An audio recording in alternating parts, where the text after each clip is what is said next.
Once you finish your prehab exercises, now it's time for your standardized warm-up. A lot of players overlook the warm-up, don't think it's very important, when in fact the opposite is true. Your warm-up is going to set the tone for the entire workout, practice, or game. Now the reason a warm-up is important is you want to get your heart rate elevated, you want to get a little bit of a sweat going because it makes your muscles more elastic and it loosens up your joints. But it also gets your mind focused and ready to compete and play. What we're going to do now, all you're going to need is a basketball and preferably a half or a full court. We're going to do a progressive skip series. The first series, I'm going to skip forward and I'm going to skip backward. And we have 3 different motions that we'll do with our upper body. The first is an overhead reach. The second is a lateral reach. And the third is a twist. Once again, if you were actually doing this, preferably you would go from baseline to opposite baseline and back. I'm going to cover a shorter distance now just for demonstration purposes. So we're going to skip with an overhead reach.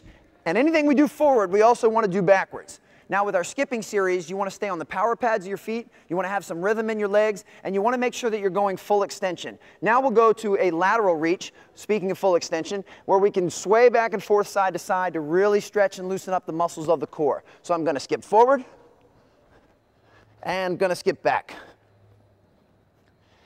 And then our last in that series is a twist, where we'll actually chin the ball, elbows out, and I'm going to try and turn my shoulders 180 degrees. So we're going to skip forward, and then we'll skip backwards.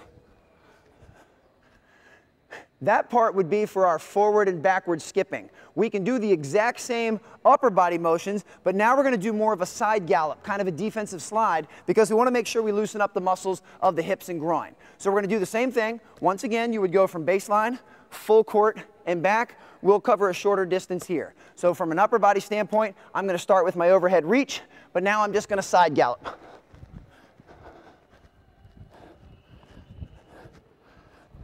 As you're seeing the pattern develop, the next one we'll do, you guessed it, is an overhead reach, and we'll sway from side to side. Once again, from the waist down, we'll be doing a side gallop.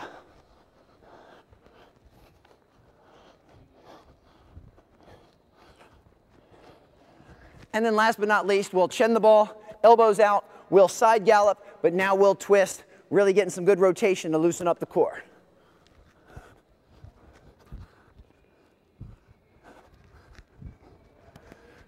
Now, if you were to do those 6 exercises, the length of full court and back, it would only take you a couple minutes, but that time would be very well invested because you'd get a sweat going, you'd get your heart beating, and you'd loosen up your muscles and joints and be ready for the workout to follow.